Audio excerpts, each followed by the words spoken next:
The alarm started screaming at 3 in the morning, ship time, and I knew before my feet hit the floor that 300 years of hiding had just come to an end. My name is Captain Daniel Hart. I was born in the dark, on a shipyard carved into the heart of a dead rogue planet, in a place the rest of the galaxy believes is empty. They call it the void, we call it home, and on that morning, for the first time in 3 centuries, something from the outside had found us.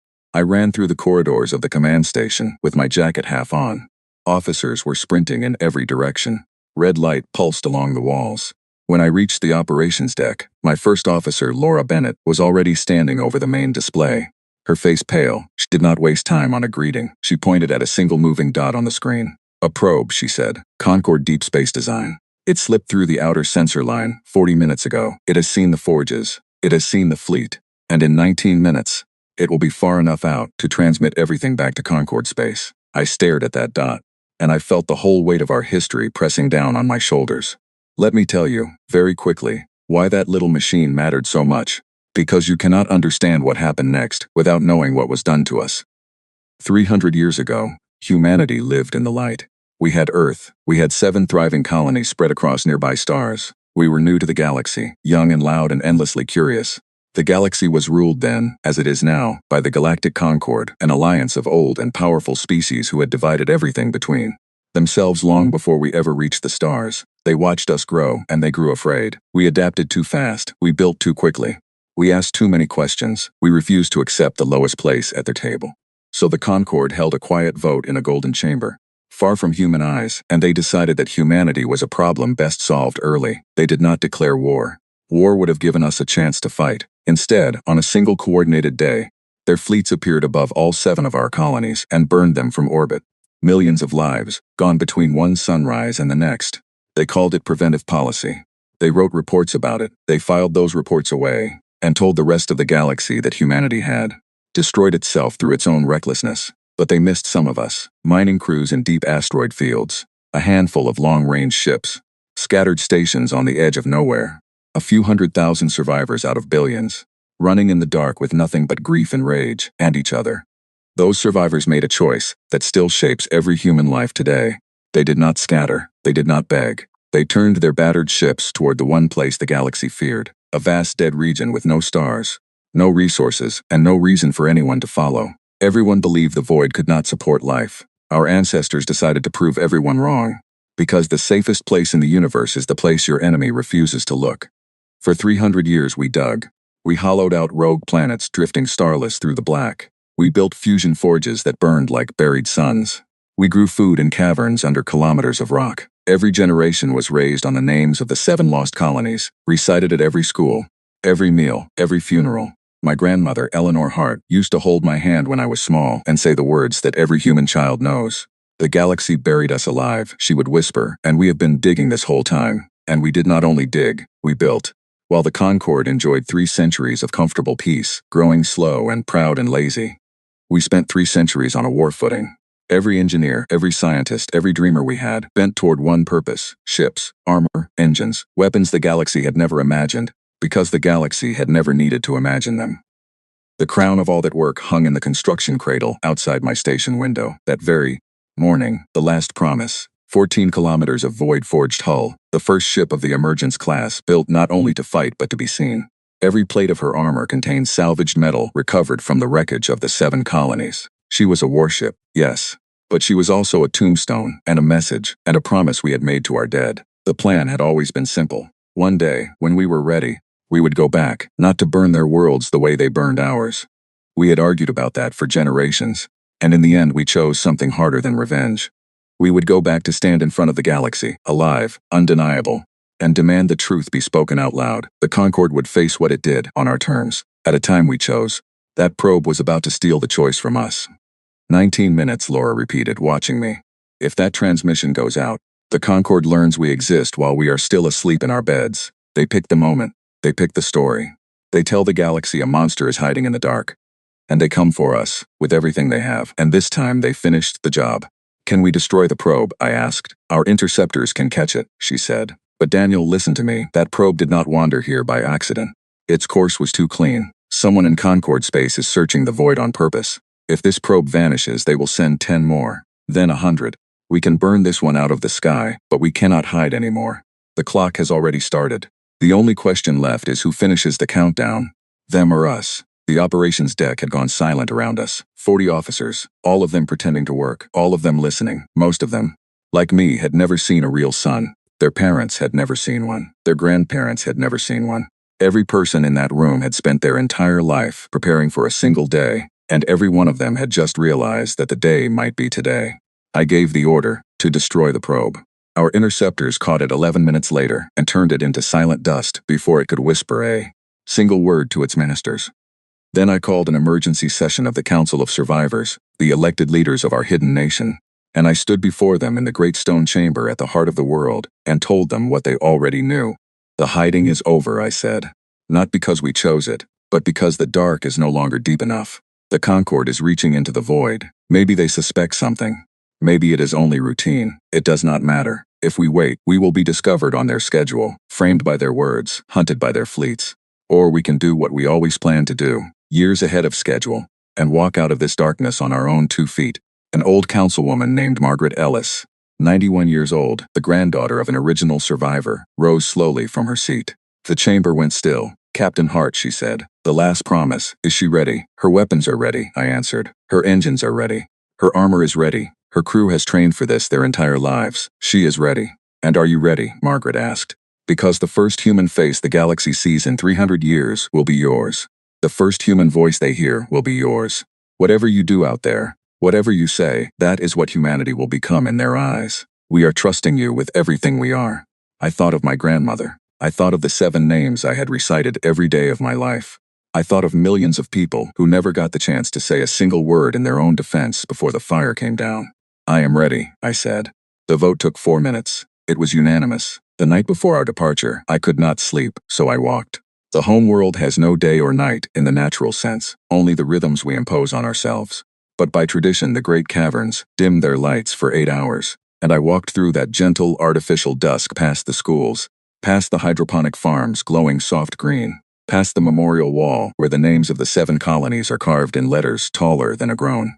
Man, there were people everywhere. Word had spread as word always does, and nobody was sleeping. Families sat together on the steps of their homes, speaking quietly. Old veterans of the engineering corps stood in small groups, looking up at the cavern ceiling as if they could see through 100 kilometers of rock to the ship waiting above. A boy of perhaps 7 broke away from his mother and ran up to me. He had clearly recognized my uniform, and he stood in front of me with the fearless directness that only children possess. "Are you the one who is going back?" he asked. I told him I was. He thought about this very seriously, the way children weigh enormous things, and then he reached into his pocket and pressed something into my hand. It was a small piece of polished stone, the kind school workshops cut from the bedrock of our world, the kind every child here carries. "For Earth," he said. "So it knows we kept something of the new home for the old one." Then he ran back to his mother, embarrassed by his own courage, and I stood in the dim light of the only world I had ever known, holding a pebble that suddenly weighed more than the entire ship waiting for me above, and I made no effort at all to stop the tears. That stone rode in my breast pocket through everything that followed. Remember it. It has a part to play at the end of this story. Within 30 hours, the last promise slipped free of her construction cradle for the final time. I stood on her command deck and watched my hidden homeland shrink behind us, a black world full of light on the inside, full of 300 years of grief and stubbornness and hope. Somewhere down there, children were being woken by their parents and told that history had started moving again. My crew took their stations around me. Laura Bennett at my right hand, Samuel Price at weapons, calm as deep water, Lucy Dale at communications, the woman whose voice would soon be heard by 1 trillion beings. Oliver Grant down in engineering, talking to the engines like they were old friends. Our destination was already locked in, Meridian Station, the largest trade hub in Concorde space, 40 million citizens from 300 species, the beating heart of their golden, comfortable, forgetful galaxy. We were not going there to harm anyone. We were going there because it was the one place in the universe where nothing could be hidden, ignored, or quietly filed away. Laura leaned close to me as the jump drive began to sing through the deck plates. 300 years, she said quietly. Whole species have risen and fallen while we waited in the dark. They genuinely believe we are extinct, Daniel. We are a ghost story to them. A cautionary tale they tell their children about a reckless little species that destroyed itself. I rested my hand on the jump lever, and I felt 3 centuries of buried voices gather behind me like a tide. Then let us go correct the record, I said. They told the galaxy we were extinct. Today, I make them liars. I pulled the lever. The void tore open around us, and the last promise leapt toward the light. Jump travel feels like falling through a hole in the world. For 6 hours, the last promise dove through folded space, and I stood at the forward window, watching colors that have no names smear past the hull. Behind me, the crew spoke in low voices, checking systems for the 100th time, because checking systems was easier than thinking about what waited on the other side. Lucy Dale broke the quiet first. Captain, she said, I have been studying 3 centuries of intercepted Concorde broadcasts to prepare for this. Do you want to know the strangest part? They have an official archive entry about us. Species File 441, designation human, status extinct, cause of extinction, internal collapse due to aggressive cultural instability. That is the lie they wrote down. That is what every school child in the galaxy is taught about us. Then they are about to have a very confusing day at school. Samuel Price said from the weapon station, and despite everything, a ripple of laughter went around the deck. The jump countdown reached 0. We came out of the dark like a blade through silk. Meridian Station filled our forward screens, and even I, who had studied it for years, had to catch my breath. It was a city in space the size of a small moon, a glittering wheel of golden towers and crystal domes, wrapped in rivers of moving lights. Thousands of ships swarmed around it, freighters the size of mountains, passenger liners glowing like jewels, sleek patrol cruisers in the white and gold colors of the Concorde. 40 million lives, 300 species, all of them going about an ordinary afternoon in the safest, richest, most watched place in the entire galaxy. And then there was us. 14 kilometers of midnight-colored hull, appearing out of absolutely nowhere. In a region of space where their science said nothing could travel. We did not creep in from the edge of the system. The last promise emerged directly above the station, close enough that her shadow fell across the golden towers like an eclipse. For 9 full seconds, nothing happened. I counted them. 9 seconds of perfect, frozen disbelief, as 100,000 sensors stared at us and refused to accept what they were seeing. Then the galaxy woke up screaming. Every traffic channel detonated at once. Lucy put a sample on the deck speakers, and we listened to the heart of civilization losing its mind. Controllers shouting over each other in a dozen languages. Automatic collision alarms wailing. Freighter captains breaking every traffic law ever written as they burned away from us in pure panic. A passenger liner cut so close to a cargo hauler that the 2 ships missed each other by mere meters, and the controller responsible simply stopped talking mid-sentence as if his voice had given up.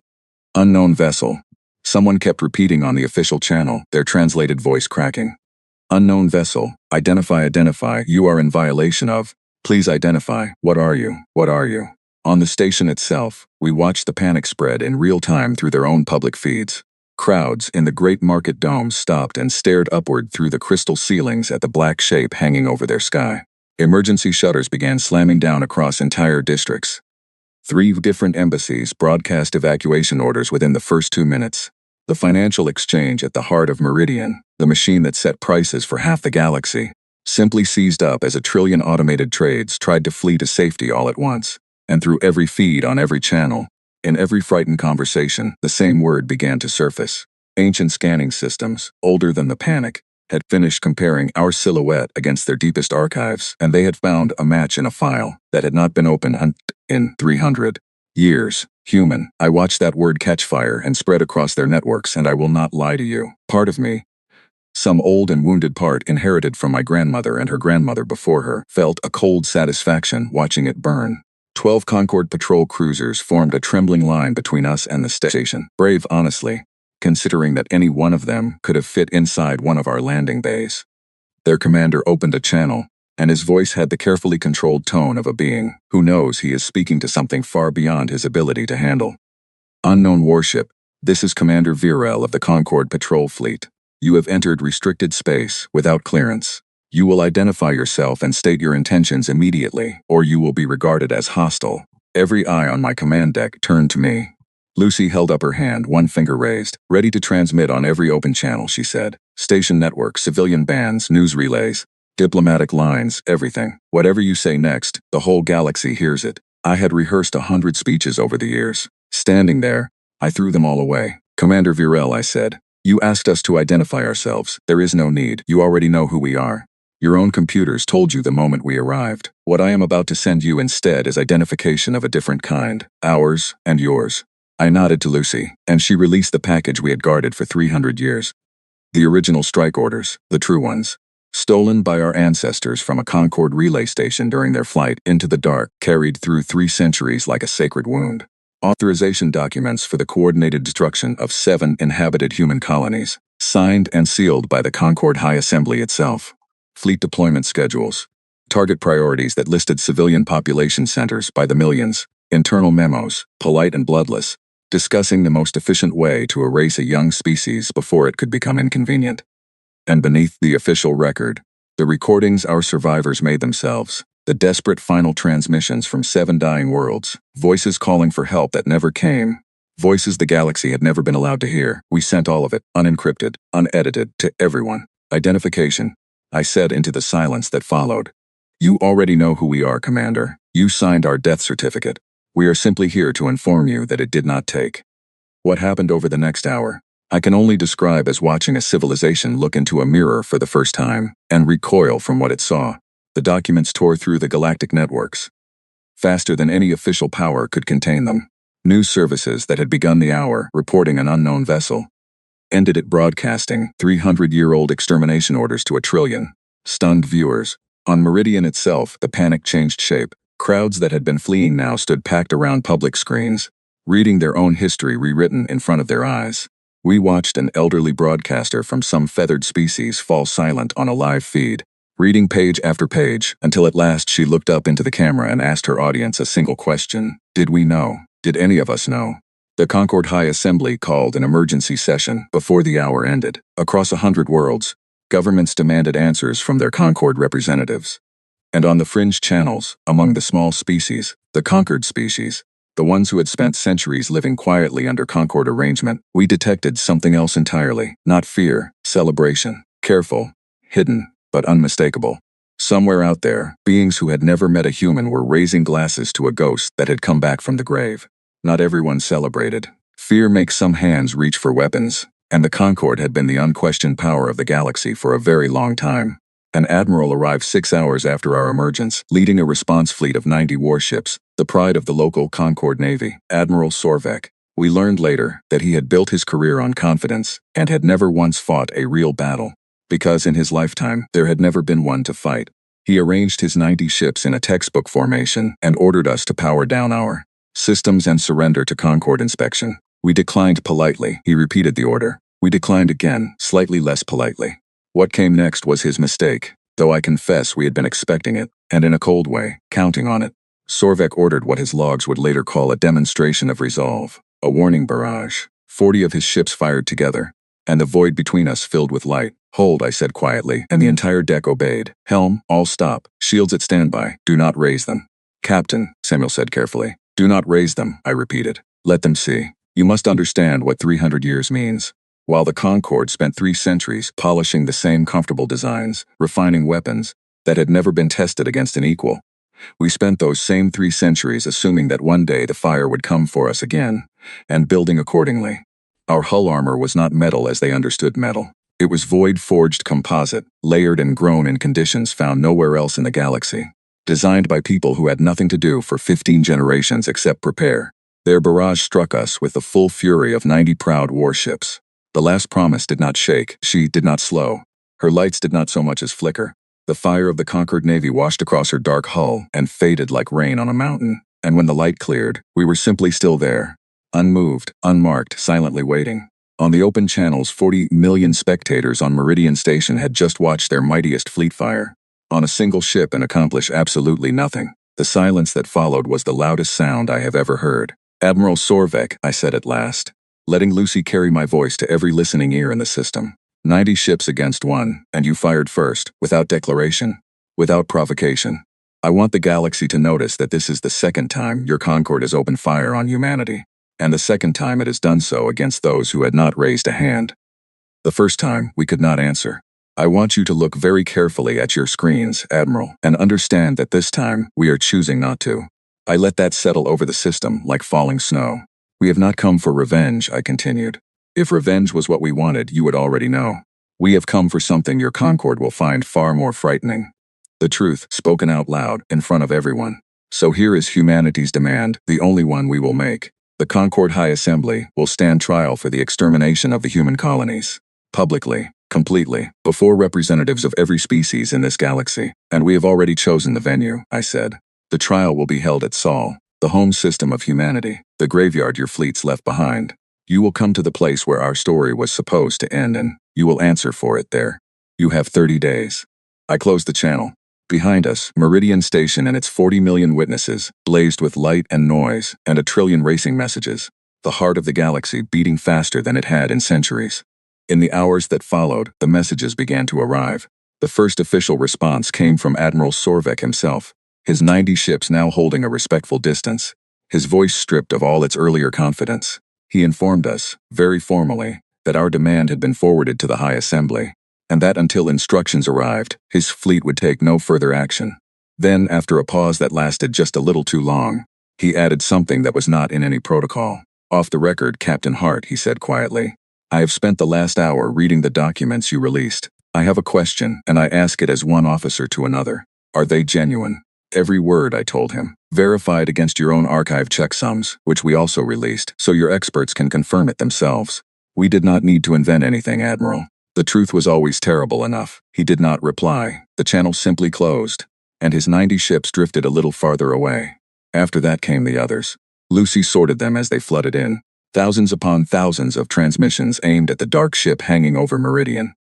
There were threats, of course, from frightened officials and proud old houses who saw their comfortable galaxy cracking. There were demands from news services, each one begging for the first interview with a living human. There were messages from scientists who simply wanted to know how our hull had survived. The barrage, some of them so excited they forgot to be afraid. But the messages I remember came from the small ones. A mining cooperative of some insect species we had never heard of sent us a single line. We read the documents, we grieve with you. We always wondered why the Concord told your story so quickly and closed the file so tight. A retired Concord archivist, very old, transmitted from a private home on the station below. I cataloged species, file 441 when I was young, she wrote. I always thought the file felt thin. Forgive me for never asking why. And one transmission with no name attached at all. From somewhere in the outer districts of Meridian, just a child's voice, translated flat by the machines, but unmistakably young. Are you really humans? Our teacher said you were a story. Are you sad? You sound sad. Lucy looked up at me after that one, and her eyes were shining. And for a long moment, nobody on my command deck trusted themselves to speak. We are sad, I finally answered, and we sent it back unencrypted, so the whole station could hear. We have been sad for 300 years, but we are also still here, and where we come from, that counts for a great deal. Thank you for asking. Nobody has asked us that in a very long time. That message did more damage to the Concord than our armor ever did. Within a day, it had been replayed across 10,000 worlds. Within a week, are you sad? You sound sad had become something between a slogan and an accusation, painted on walls in cities we would never visit. Asked over and over beneath every official Concord statement, a trillion citizens suddenly demanding to know what else had been filed away and forgotten in their name. The High Assembly, for its part, did exactly what old power always does. It stalled. It expressed deep concern regarding unverified historical materials. It appointed a committee. It urged calm, and while it stalled, we watched its grip loosen in real time. 3 member species formally requested independent reviews of the documents. 2 more recalled their ambassadors for consultation. The markets, which had crashed in panic on the first day, now swung wildly on every rumor. Because the one thing markets fear more than monsters is uncertainty, and we had made the entire foundation of the galaxy uncertain. There was one attempt, in those waiting days, to put the truth back in its box, and it deserves to be remembered for how completely it failed. On the 6th day, an official Concord Information Bureau released a polished statement suggesting that the human documents were sophisticated forgeries assembled by an unknown hostile power to destabilize galactic order. It was a professional piece of work. It might even have taken root. Given time, because beings will reach for any comfortable lie when the truth is unbearable. It survived exactly 9 hours. It was destroyed not by us, but by the Concord's own people. The retired archivist who had written to me, the old woman who had catalogued our extinction file as a young clerk, walked into a public news bureau on Meridian Station with her original certification records and verified, on a live galactic feed, that the document seals matched the authentic Assembly archive ciphers of 300 years ago, ciphers that no forger outside the Assembly itself could ever have possessed. Then 40 more retired archivists, on a dozen different worlds, did the same thing within a single day, as if they had all been waiting their entire careers for permission. The Information Bureau retracted its statement. 3 officials resigned. And no one in the galaxy ever again seriously suggested that the strike orders were anything other than what they were. You can fight a fleet, Laura observed as we watched the retraction, but no power ever built has won a war against its own librarians. On the 9th day, the assembly blinked. A short message arrived on the official channel, sealed with the golden mark we knew from the strike orders, and I will admit my hands were not entirely steady when I opened it. The Concord High Assembly, it read, acknowledges the demand of the human remnant. A delegation of the full assembly will travel to the Sol system at the appointed time to address the historical record.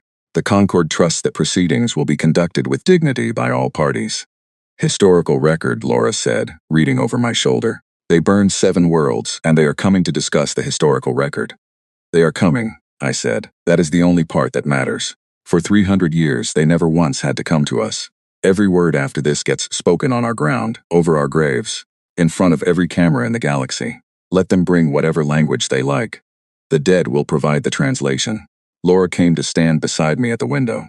They will come to Sol with a fleet, you know, she said. They will dress it up as a diplomatic escort, but it will be every warship they can gather. They are too frightened now to come any other way. I know, I said. She looked at me. And we will be one ship, standing in the ruins of our own home, surrounded by the navy of the power that destroyed it. Tell me again that this is the plan. I watched the golden station glitter against the dark, full of beings who had just learned that their history was a lie and their power had limits. And I thought of a black world far behind us, full of light on the inside. Trust the dark, Laura, I said. It has never failed us yet. We turned toward Sol, and the galaxy held its breath behind us. We reached Sol on the 26th day, 4 days ahead of the deadline, because I wanted time alone with our dead before the galaxy arrived. I need to tell you about that approach, because it changed me, and I was not the only one. Every member of my crew had grown up on archive footage of the home system. We could all draw Saturn's rings from memory. We knew the exact shade of blue that Earth had been. We had studied Sol the way other people study scripture. And none of it, not one frame of it, prepared us for the silence. The system was a tomb. We passed the outer worlds first, and they at least were unchanged. The great storms of the gas giants rolling on as they had for 1 billion years, completely indifferent to everything that had happened among them. But then we crossed into the inner system, and the wounds began. Mars came first. Our ancestors had been terraforming it when the fire fell, coaxing a green blush into its valleys, building glass cities along the slopes of the great mountains. The Concord fleets had burned it all in less than a day. 300 years later, the scars were still visible from orbit. Vast dark seas of fused glass where cities had stood, dust storms still wandering through the ruins like lost spirits. Nobody on my deck spoke as we passed it. Oliver Grant sent a message up from engineering asking permission to shut down one drive core for 60 seconds as we crossed the orbital line, and when I asked him why, he said, so that she hears us coast past quietly, Captain, the way you lower your voice in a graveyard. I gave permission. To this day, I do not fully understand the engineering of what he did, but for 1 minute, the most powerful warship ever built drifted past Mars as silently as a falling leaf. Then came Earth.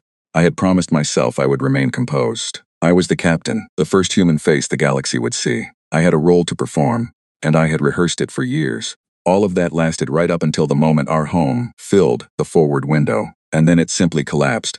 And I am not ashamed to tell you that I wept, and so did my first officer and my weapons master, and the toughest veterans of my crew, standing at attention with tears running freely down their faces. The blue was gone. That is the simplest way to say it. The world that had been a blue and white jewel in every archive image now hung in the dark, wrapped in a shroud of gray, its oceans dimmed, its continents scarred, the shattered remains of its orbital rings spread around it like a broken crown. Our cradle, our first home, the place every human story ever told, had ultimately come from. They had not merely defeated it, they had made an example of it. My grandmother used to end the old saying when she thought I was asleep. The galaxy buried us alive, and we have been digging this whole time. I had heard those words 10,000 times. Floating above the gray ghost of Earth, I finally understood that I had never once asked her what we were digging toward. I stood at that window for a long time, and I made myself memorize every scar, because in 4 days the beings responsible were going to arrive, and I wanted their work fresh in my mind when I looked at them. On the 2nd day, I did something no regulation covered, because no regulation had ever imagined it would be possible. I took a shuttle down to the surface of Earth. Laura insisted on coming, and Lucy, and 4 others chosen by a lottery that the entire crew entered. We landed in the river valley where the old archives said the first human cities had risen, and we stepped out in our sealed suits onto the soil of a world none of us had ever seen and all of us had come from. The atmosphere reading surprised our scientists. 300 years is a long time, and life is stubborn beyond all reason. The gray shroud we had seen from orbit was thinnest here. There were hardy grasses pushing up through the ash layers. There was moss on the ruins. Far off, against a bruised horizon, Lucy spotted a flight of small birds, actual birds, descendants of survivors just like us, wheeling over the bones of a drowned city, and the sound she made over the comm was not a word in any language. We walked for 3 hours, and barely spoke. There was nothing standing taller than my shoulder, but everywhere there were traces. A line of foundation stones, a road surface breaking through the soil, the rusted skeleton of something that might once have been a bridge. At the highest point of the valley, we found a flat expanse of stone, and someone, 300 years ago, in the hours or days before the end, had carved letters into it by hand, deep and ragged, the work of desperate strength. The language was Old Earth Standard. We all read it in silence. We were here. We were good. Remember us. I knelt beside that stone for a long time. Then I took the polished pebble from my breast pocket. The one a 7-year-old boy had pressed into my hand in a dim cavern on the other side of the dark, and I set it in the carved groove of the word remember, fitting it there like a full stop, completing a sentence 3 centuries long. From the new home to the old one, I said. Message received. We remembered. Then we returned to the ship, and I carried that valley with me into everything that came after. And I have never in my life been so dangerous to negotiate with as in the days that followed. The Concorde came on the 30th day, precisely on schedule, and Laura had been right. They called it a diplomatic escort. It was 600 warships, the grand fleet of the Concorde, the largest gathering of military power the galaxy had assembled in living memory, arranged in gleaming formations around a single golden vessel that carried the High Assembly itself. 600 ships, Samuel observed from his station, against one. Either they believe we are the most dangerous thing in the universe, or they want the galaxy to see that they still believe in themselves. Possibly both. Let them have their parade, I said. We chose this ground for a reason. The summit was held in orbit above Earth. Aboard a neutral platform our engineers had assembled in the preceding days, a great ring of glass and steel positioned so that no being inside it could look in any direction without seeing the gray shroud of the murdered world below. I designed that view personally. I wanted no curtains, no comfortable angles, no escape. Every camera in the galaxy was watching through relays. We had openly invited. Whatever happened in that ring, 1 trillion witnesses would see it live. They sent 12 delegates, the most senior members of the High Assembly, beings draped in gold whose species had ruled the galaxy since before humanity tamed fire. Their leader was First Speaker Othran, ancient and elegant, with pale, luminous eyes that had personally watched centuries pass. To her credit, she did not pretend warmth. She stood across the ring from me, looked for a long moment at the gray world, turning beneath the glass floor, and began with the only honest words I ever heard from a Concorde official. Captain Hart, she said, I have prepared many statements for this day. Standing here, I find that all of them are insults, so let us speak plainly instead. Plainly then, I agreed. What followed was 9 hours of the strangest negotiation in galactic history. They offered everything except the one thing we had asked for. Reparations on a scale that would have made our hidden nation the wealthiest civilization alive. Territory. 100 guaranteed star systems wherever we wished. Technology exchanges. A permanent seat at the High Assembly. The same table where our destruction had once been voted into policy. Protection, partnership, apologies carefully worded by committees.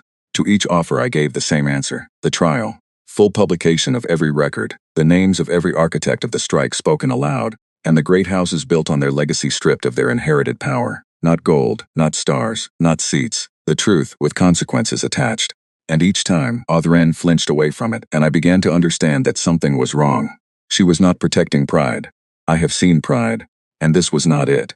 She was afraid of something specific, something underneath the documents, and as the hours wore on, her resistance started to feel less like arrogance and more like a being standing guard over a wound.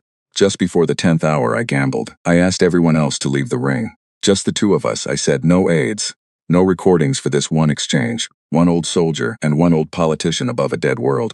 The galaxy watched the feeds go dark and held its breath. She stood in silence for a long time after the doors closed. You believe you know the whole story, she finally said. You have the orders, the signatures, the schedules. You have every document except the first one, Captain. The one that started it all. We sealed it 300 years ago, and 11 of the 12 beings who knew of it are dust now. I am the 12th. Then unseal it, I said. The strike against your colonies, she said slowly, was built on evidence. Intelligence reports showing human fleets massing for a first strike against Concord core worlds. Intercepted human communications planning the destruction of 3 capital systems. Weapons signatures, troop movements, all of it detailed. All of it verified by our finest analysts. All of it terrifying enough to convince 12 cautious old species to do something unforgivable quickly.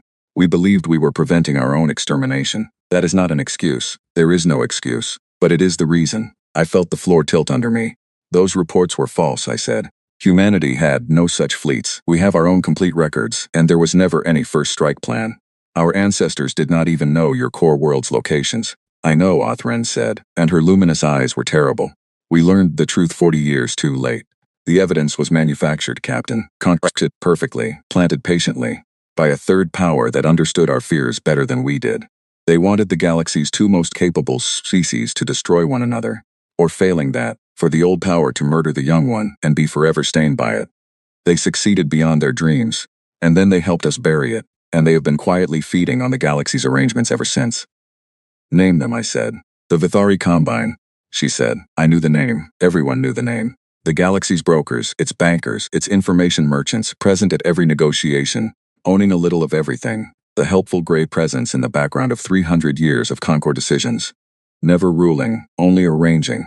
The species that had recommended sealing the human file. The species whose analysts had verified the original intelligence. The species, I realized with a cold, sliding sensation, that had recently begun selling the Concord new deep space probes designed for surveying dead regions. The probe that found us had not been searching blindly. Someone had been checking whether the ghost was truly dead, because someone had always known there might be survivors to silence. They know I am telling you this, Othren said quietly. They watch everything. Captain, understand what this summit means to them. Every being who can expose them is currently gathered in a single ring of glass above a dead world, days from the nearest Concord reinforcement, with every camera in the galaxy pointed at us. If I were them, I could not design a better moment to end the story forever, and write whatever ending they wished over our remains. The lights flickered. Far below the platform between us and the gray shoulder of Earth, space itself began to ripple. The stars smearing and bending in a way I had only ever read about, the signature of massed cloaking fields collapsing all at once. They emerged in their thousands of years of patience and their perfect gray silence. A Vethari armada, 1,500 warships of designs the galaxy had never been shown, decloaking inside Sol in a vast hunting formation, between the Concord Grand Fleet and any hope of escape. They did not transmit demands, they did not posture. Their first volley was already in space before their last ship finished appearing. A horizon of fire descending on the golden delegation ship and the 600 escorts arranged in their beautiful, peaceful, parade formations. The Concord fleet, proud and ancient and utterly unprepared, began to die in front of me. Alarm screamed through the platform. Othran gripped the railing, watching her civilization's finest ships scatter and burn, and her voice came out as a whisper. They will destroy us all, and tell the galaxy the humans did it. The story writes itself. The vengeful ghost lured us to a graveyard. Every world will believe it. 300 years from now, your species will be the monsters of every history book, and this time there will be no survivors to dig. I was already moving, shouting into my comm for emergency teleport recall, and the world dissolved into light and reassembled itself into the command deck of the Last Promise, my crew at battle stations. The tactical display a storm of red. Captain Samuel called out, the Vithari are concentrating fire on the Concord flagship. Its escorts are gone. Shields failing. The high assembly is aboard. 90 seconds, no more. Laura was at my shoulder, her voice low and fierce. Daniel, think about what they did to us before you give this order. Nobody in this galaxy could blame us for standing still. We could watch our executioners burn and remain entirely innocent. History itself would call it justice. I looked at the screen, at the golden ship dying above, the gray corpse of Earth, and I heard my grandmother's voice clearer than I had heard it since I was a child, asking me at last what all that digging had been for. Helm, I said. Put us between the Concord flagship and that firing line. The Last Promise crossed 11,000 kilometers in the space of a held breath, and then the full fury of 1,500 Vethari warships struck my ship instead of theirs. I want you to understand what that felt like from the inside, because numbers on a screen do not capture it. The whole universe turned white. The deck heaved under our boots like the floor of a storm-tossed ocean. The hull of the Last Promise, the hull that had shrugged off Admiral Sorvek's barrage without dimming a single light, rang like a struck bell, and for the first time in her existence, Alarms I had never heard before began to sound. The Vethari were not the Concorde. Their weapons had not slept for 3 centuries. While the rest of the galaxy had grown comfortable, they had been preparing in their own quiet way, just as we had in ours, and now the 2 hidden arsenals of the age were finally meeting above the grave of my homeworld. Forward armor holding. Oliver reported from engineering, his voice tight, holding but eroding. We can take this for 6 minutes, Captain, not 7. Behind us, in the shadow we had created, the Golden Concorde flagship limped away from death with the high assembly aboard, and the surviving ships of the Grand Fleet rallied toward it. 600 had entered Sol. Fewer than 400 still answered their fleet role. The rest were drifting wreckage, escape pods scattering from them like seeds on the wind, and the Vethari gunners were targeting the pods.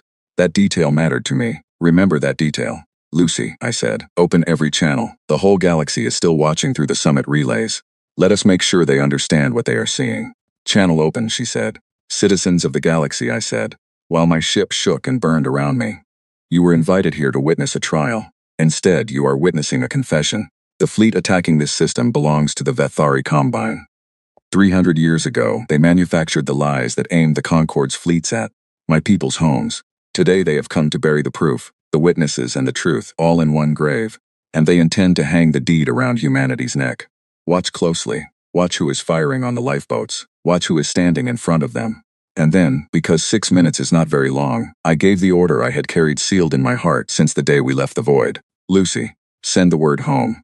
The word was a single name, agreed upon by the council before our departure. I leaned close to the comm pickup, and I spoke it clearly. Eleanor. For 4 seconds, nothing happened, and the Vethari fire kept hammering down, and I had time to think of everything that word meant. You see, the galaxy had spent 30 days asking itself one question. How did the extinct humans build that terrifying ship? And in all those 30 days of panic and speculation and emergency sessions, not one analyst, not one admiral, not one ancient luminous-eyed politician had thought to ask the better question. Who said we built only one? The void answered. Behind the Vethari armada, all across the outer dark of Sol, space began to open, not in one place, everywhere. Jump points blooming like a field of new stars across 1,000,000 kilometers of night, each one delivering 14 kilometers of void forged midnight into the home system of humanity. The emergence fleet had followed us from the dark weeks ago and had been holding silent station beyond the outermost planet, running cold, invisible, patient in the way only my people have ever been patient. 900 ships, 900 sisters of the last promise, every hull plate carrying salvage from the 7 murdered colonies, every crew raised on the same names and the same grief, decanting out of the dark in perfect formation, with their running lights blazing, deliberately blazing, because we wanted to be seen. The combined firepower of a civilization that had spent 15 generations doing nothing, nothing at all except getting ready. On the open channel, I heard the galaxy gasp, 1,000,000,000,000 beings all at once. I will hear that sound until the day I die. You thought I came here to threaten you with a ship, I said quietly. Into that vast silence. I came to introduce you to a civilization. The Vethari commanders were brilliant, I will grant them that. They understood the new shape of the universe within seconds, and they did the intelligent thing. They tried to leave. Their entire armada pivoted with beautiful discipline toward the system's edge, cloaking fields spinning up, and they ran into the second thing my people had spent 300 years perfecting. Our ancestors fled into the void through a Concorde blockade, hunted by sensors that nearly caught them a dozen times, and the survivors swore their descendants would master everything about hiding and everything about finding. There is no cloak in this galaxy our eyes cannot pierce. We wrote the dark, we know all its doors. The emergence fleet folded around the Vethari armada like a closing hand. It was in those first minutes of the encirclement that the Vethari Supreme Commander hailed me directly, and the conversation that followed was broadcast to the galaxy by our relays, at my order, in full. His name, as rendered by the translators, was Coordinator Senavath, and his voice was the calmest sound in that entire burning system. The voice of a being who had spent his life arranging outcomes and could not yet conceive of one he had failed to arrange. Captain Hart, he said, this engagement is mathematics, and mathematics can be renegotiated. Before another ship dies, hear our offer. The Combine controls the debts of 400 worlds, and the appointments of half the Concorde's surviving command. We can give humanity everything the Concorde offered and more. Recognition, restoration, the architects of the original deception, handed to you for whatever justice you prefer, and we will help you write the history however you wish it written. The galaxy believes whatever it is told, Captain. We have proven that for 300 years. All we ask is that you stand your fleet down and let the story end quietly. You of all species should understand the value of a controlled narrative. Name your price." I let the silence stretch, so the galaxy could hear it. "Coordinator," I said at last. "You have made a category error, and I want to correct it in front of everyone. Because your entire civilization is built on this error, and it is about to fall with it. You believe everything is a transaction. You looked at 7 murdered worlds and saw leverage. You look at this battle and see a negotiation. So let me speak in the only language you have. 300 years ago, your people decided the truth had a price and paid it. Today the bill arrives. We are not here to sell you a different history, Coordinator. We are here to end your ownership of this one. There is no price, because we are not the merchants here. We are the receipt." His calm finally cracked, just slightly, just enough for 1,000,000,000,000 listeners to hear it. "You would burn the arrangements of an entire galaxy," he said, "for a grievance 3 centuries old." "No," I said. "We are going to save the arrangements of an entire galaxy from the beings who poisoned them. And we are going to do it gently, which is more mercy than you have ever extended to anyone. Look at your tactical display, Coordinator. Your fleet is enclosed. Your cloaks are useless, and your secrets are already dying. The decision you have left is how many of your own people you spend on a story that is over. I recommend you spend none. We will be exactly as merciful as you allow us to be." He did not surrender then. Pride is a universal constant. It seems, even among accountants. But his captains were listening, and over the next 90 minutes, ship by ship, they made the calculation their Coordinator could not, and the Grey Armada came apart, not only under our guns, but under the weight of its own arithmetic. I will not describe that battle blow by blow, because it was not truly a battle in the way the old stories mean. It was the settling of an account 3 centuries overdue, conducted with terrible precision. Our gunners targeted engines and weapons. Vethari ships that powered down were spared and boarded. Vethari ships that kept firing on Concord escape pods were not spared. And I gave that order myself, and I will carry it without apology. In 90 minutes, the hidden fleet of the galaxy's hidden masters ceased to exist as a fighting force. 1,500 warships reduced to drifting silence or open surrender. Their crews herded into holding bays, their data cores, their precious, secret 300-year-old data cores, falling into human hands intact. Those cores held everything: the original forgeries, version by careful version, payment records, the names of every Vethari architect and every bribed official across 3 centuries, the complete, undeniable, self-recorded confession of the species that had arranged the murder of mine, and then spent 300 years profiting from the silence. They had documented their own masterpiece, because that is the nature of beings who believe they will never be caught. But the moment from that day that the galaxy remembers, the moment that changed everything afterward, was not the fleet reveal, and it was not the victory, it was the rescue. The Concord flagship, the golden vessel carrying the High Assembly, had taken mortal damage in the first exchange, while its escorts died around it. Its reactors were failing. Atmosphere was bleeding from 100 wounds. 3,000 beings were aboard, including the 12 delegates and the ancient first speaker, and no Concord ship in the system retained the engine power to reach them before the end. The last promise could. We came alongside the dying flagship, and I led the boarding rescue myself. Do not let anyone tell you that was protocol. Laura argued furiously against it, and she was right by every regulation we had. I went anyway. Some moments demand a face, and I had promised an old woman in a stone chamber that the first human face this galaxy saw would mean something. We moved through the broken golden corridors in our void suits, pulling survivors from smoke and wreckage. Human hands lifting Concord wounded onto human stretchers, while the cameras of the galaxy, the indestructible little summit relays still faithfully transmitting, watched every second of it. My crew carried beings whose grandparents had voted to erase our species, carried them gently. I watched Samuel Price, my weapons master, whose entire family line traced to a single child rescued from the second colony, kneel in a ruined corridor, for 20 minutes holding pressure on the wound of a Concord guard until medics arrived, talking to her the whole time in a language she did not speak, because the sound of a steady voice is the same in every language. There was a school group aboard that flagship. I learned this from Lucy, who was coordinating the rescue channels from the last promise, sorting through hundreds of distress calls in a dozen alien languages with translation software straining at its limits. 40 children of assembly staff families, sealed in an education bay on a ruined deck, their teachers for help and never returned. Their air growing thin, too frightened of the human voices on the rescue channel to unlock their own door. The old stories their species told about humans, it turned out, were not kind ones. We had been their monsters for 300 years. The cautionary tale, the reckless ghosts, and now the ghosts were knocking. Lucy solved it the way she solved everything. With patience and an open channel. She found their species file in our archives, taught herself the melody of one of their nursery songs in 11 minutes, and sang it to them through the door, in her flat, accented, terrible pronunciation, until a small voice on the other side corrected her third verse, and then another voice joined in to help, and then the door opened. My boarding teams carried out all 40, wrapped in thermal blankets, several of them asleep against human shoulders before they reached the shuttles. There is a famous image from that day, taken by a rescue team helmet camera, of a small feathered child gripping the armored finger of one of my Marines with her whole hand. They teach with that image in schools now, on 100 worlds.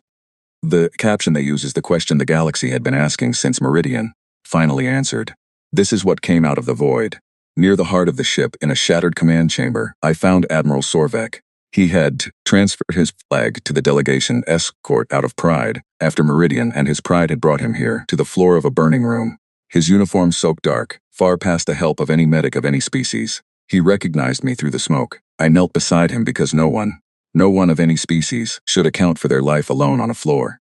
He had been a confident man, and even dying he needed an answer more than comfort. Why, he asked me. His translator was failing, the words coming through cracked and faint. At Meridian we fired on you. 300 years ago we did far worse. You had us. The galaxy itself would have called it justice. Why are your hands under my head, human, why? And I gave him the truth, the whole truth of us. The thing my grandmother had been telling me my entire life without my understanding it. Because we spent 300 years in the dark, deciding what kind of people would come back out of it, I said. Anyone can build a fleet, Admiral. The fleet was the easy part. The hard part was this. We chose this. Every generation we chose it again. You are looking at the only revenge we ever wanted, and you are lying in it. We came back better than what was done to us. He held my eyes for a long moment. Then the old Admiral did something his pride had never once permitted in life. He moved his hand, deliberately, weakly, into the human salute he had seen my officers exchange, and he held it until he was gone. The galaxy watched that too. By nightfall, ship time, the fighting was finished. The wounded of 4 species filled our medical bays side by side, and the recovered Vethari data cores had begun broadcasting their contents, raw and unedited, to every receiver in civilized space. Because we had learned at Meridian that sunlight travels faster than any committee can close the blinds. And far away, in the silver banking towers and gray council chambers of the Vethari Combine's home space, the quiet masters of the galaxy understood that 300 years of perfect, invisible patience had just been spent, exposed, and lost in a single afternoon. They were brilliant, and they were cornered, and they controlled the wealth of 1,000 worlds. Their answer arrived within hours, monitored by every power in the galaxy. Total mobilization, every Vethari fleet, every hidden yard, every bought ally and leveraged debt and quiet weapon they had spent 3 centuries placing throughout civilization. All of it called in at once. If the truth was out, they would burn the librarians. They declared, in their cold, formal manner, that the galaxy now faced a choice between its old comfortable arrangements and a war without limits. And so the choice landed where, perhaps, it had always been destined to land. The shattered High Assembly, rescued by human hands, standing among its own wounded in the medical bays of a human warship, was summoned to vote one final time on the question of humanity.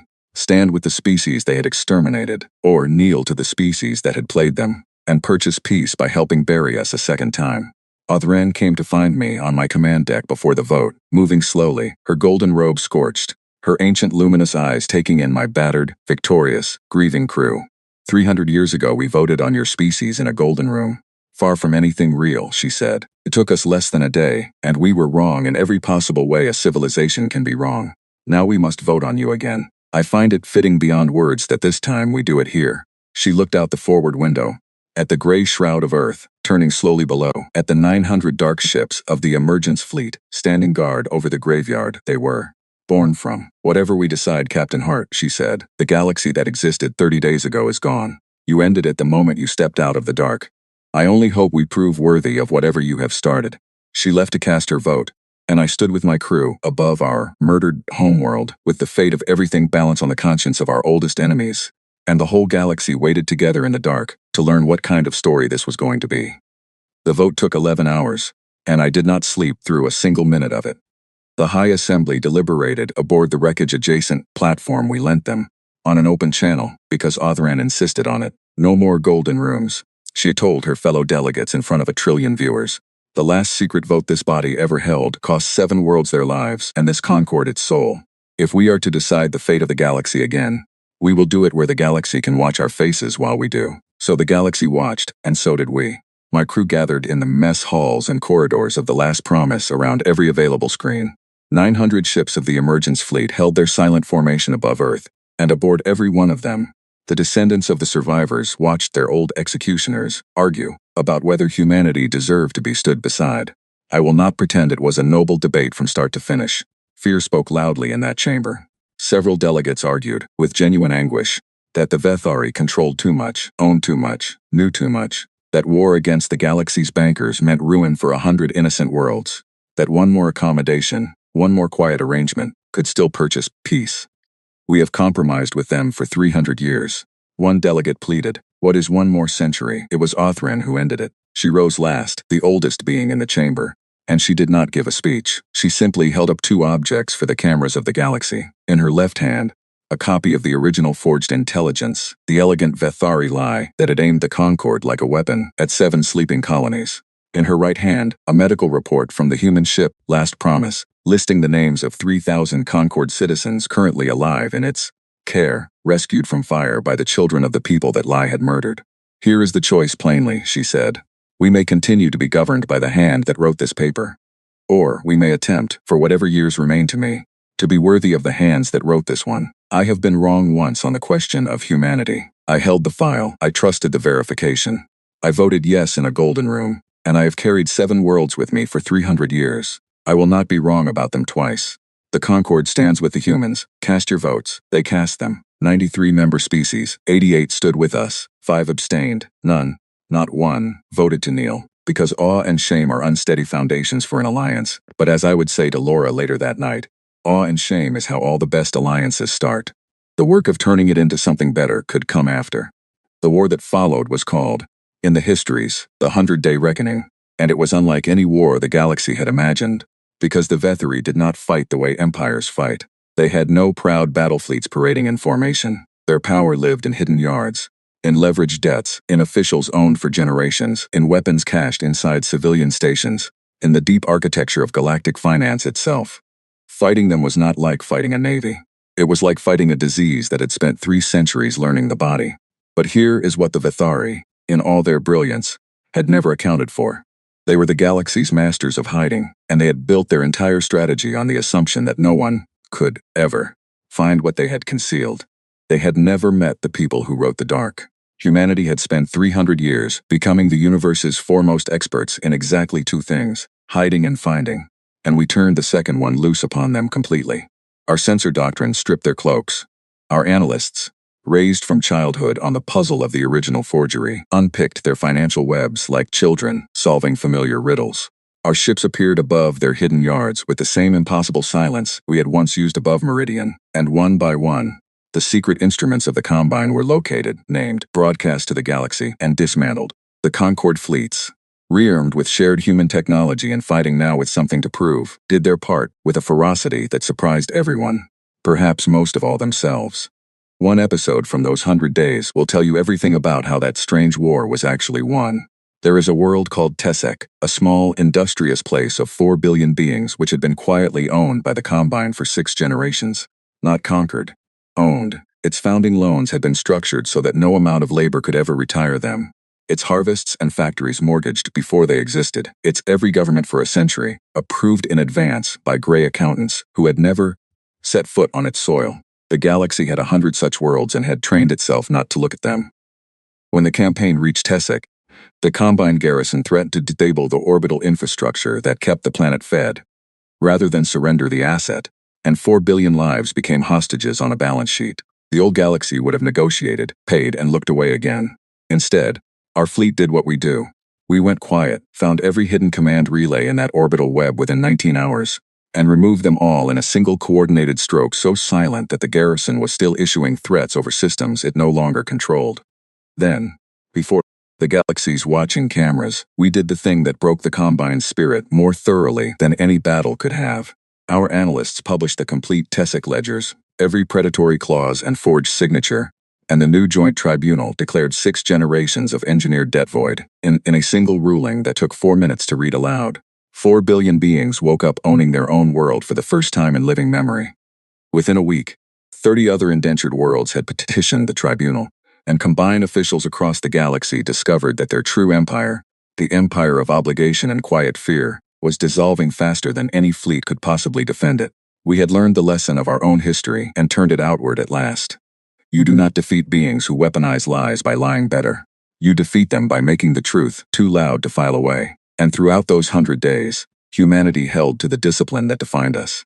Vithari worlds were never burned. Their civilian populations were never touched. Every Combine crew that surrendered was taken alive and treated well. And the galaxy noticed, because we made sure it could watch. There were voices in my own fleet, I will be honest, that called for the old answer. The answer that had been given to us. 7 worlds for 7 worlds. I understood those voices. They lived in me too. But Margaret Ellis herself sent a message from the void that settled the question, for all of us, 11 words long, read aloud on every human ship. We did not dig for 300 years to become them. On the 97th day, the inner council of the Vethari Combine, abandoned by its bought allies, stripped of its hidden weapons, its every secret already published, surrendered unconditionally. They expected extermination. They had, after all, written the manual on it. They received something far more terrible. They received exactly what humanity had asked for from the very first day, a trial.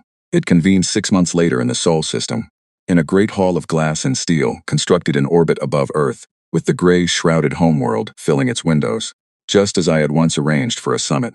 Representatives of every species in the galaxy attended, 93 Concord members and 100 more beyond, the largest gathering of civilizations in recorded history. Assembled in the graveyard of the species they had all believed extinct, the architects of the Combine's inner council sat in the dock for 140 days, while the evidence of 3 centuries was read into the permanent record of the galaxy. The original forgeries, draft by draft, the payment ledgers, the probe contracts, the sealed Concord files, opened at last, including the Golden Chamber's own vote, every name, every signature, every polite and bloodless memo. The Concord did not escape that record. Audren herself testified for 9 days, sparing her own institution nothing. And when one of her colleagues protested that she was destroying the Concords, standing forever, she answered in words that are now carved above the hall's entrance. Our standing died 300 years ago with 7 human worlds. What we build on the truth may finally deserve to stand. I testified too. I told them about the forges in the dark, about the names recited at every meal, about my grandmother's saying, about a child's voice from Meridian, asking whether we were sad. When the Chief Vethari Architects Council asked me, in cross-examination, whether humanity had not, after all, profited from its grievance, emerging now as the most powerful single species in the galaxy, I considered the question honestly before I answered. We would trade it all back, I said, every ship, every advantage, all 900 hulls and every secret we hold, traded gladly, for one ordinary afternoon on a blue world with a people we never got to meet. You cannot profit from a wound, counselor. You can only decide what to grow around it. The verdicts came down on the 140th day. The architects received permanent confinement and the complete dissolution of the Combine's power, its holdings broken up under joint galactic stewardship, its century-deep hooks drawn one by one out of civilization's body. The successor houses of the original Concord vote were stripped of their inherited seats, as we had demanded above Meridian a year and a lifetime ago. And the strike orders themselves, the true history of the 7 colonies, were written by unanimous resolution into the founding charter of the new galactic order, with a single binding law beneath them, the first law ever adopted by every known species without exception. No assembly, council, or power, however constituted, shall ever again hold the existence of a thinking species subject to a vote. They call it the human clause. We did not ask for the name. We have never objected to it either. The years since have been the strangest of my life, because they have been ordinary, and nothing in my upbringing ever prepared me for ordinary. The new order placed its seat at Sol, by general agreement, on neutral ground that belongs to everyone, because it was once taken from someone. The rebuilding of the home system became the great shared project of the age. 100 species sent engineers, terraformers, artists, students. The Concord funds it without complaint and without end. Audren, before she finally allowed herself to rest, planted the first new tree on Mars with her own ancient hands, in soil that human and Concord machines had healed together. And the void gave up its secret at last. The hidden nation came home, ship by ship, family by family. 300 years of buried light pouring back into the sun. Not all of them. Some of my people will always prefer the deep dark, and the forges still burn out there, and the galaxy is wise enough not to ask exactly what we keep in our old shipyards. But the children born this year, human children, are born under stars. They will memorize the 7 names, as every generation must. They will also grow up thinking it is normal to see a sky. I was present on the day the first homecoming convoy from the void arrived at Sol, and of all the spectacles I have witnessed, that one undid me the most completely. 40 great habitat ships, carrying 500,000 people who had voted to return, escorted by vessels of a dozen other species who had asked for the honor. Margaret Ellis rode aboard the lead ship. She was 94 by then, the granddaughter of an original survivor, the councilwoman who had once asked me in a stone chamber whether I was ready, and she had announced her intention to be the first of the returning nation to stand on Earth with a firmness that no doctor of any species dared to argue with. I escorted her down myself, to the river valley, to the flat expanse of stone, where desperate hands had carved a message at the end of the world. We had built nothing over that valley. By unanimous human law, nothing will ever be built there. Margaret stood before the carving for a long time, leaning on my arm, reading the 3 sentences over and over. We were here, we were good. Remember us. Then she noticed the small polished pebble resting in the groove of the final word, the stone from a child's pocket on a world of buried light, and she looked up at me, and she understood immediately, because she had spent 94 years understanding things immediately. You answered them, she said. We all did, I told her. It just took us 300 years to deliver the reply.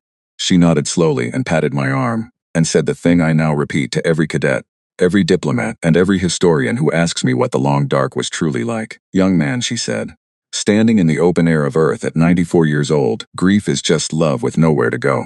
We carried ours across 3 centuries in an ocean of darkness, and look.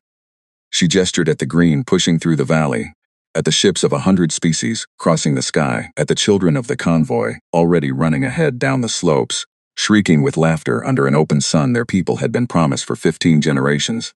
Look, she said, it found somewhere to go. Yesterday, I stood on Mars. I am older now, and the last promise rests in honored orbit above Earth as a museum and a memorial. Her void-forged hull finally permitted to be only a tombstone and a promise, her fighting days done. I stood in a green valley that was glass and ash when I first saw it from orbit, and I watched ships from 100 species descending through a young blue sky toward a world my people were once murdered for wanting. And I completed at last my grandmother's saying for myself. The galaxy buried us alive, Eleanor used to whisper, and we have been digging this whole time. She was right, but she never told me what we were digging toward, and I spent my whole life assuming I knew. I thought we were digging toward the surface, toward the fleet, the return, the reckoning. We were not. Those were only the shovel strokes.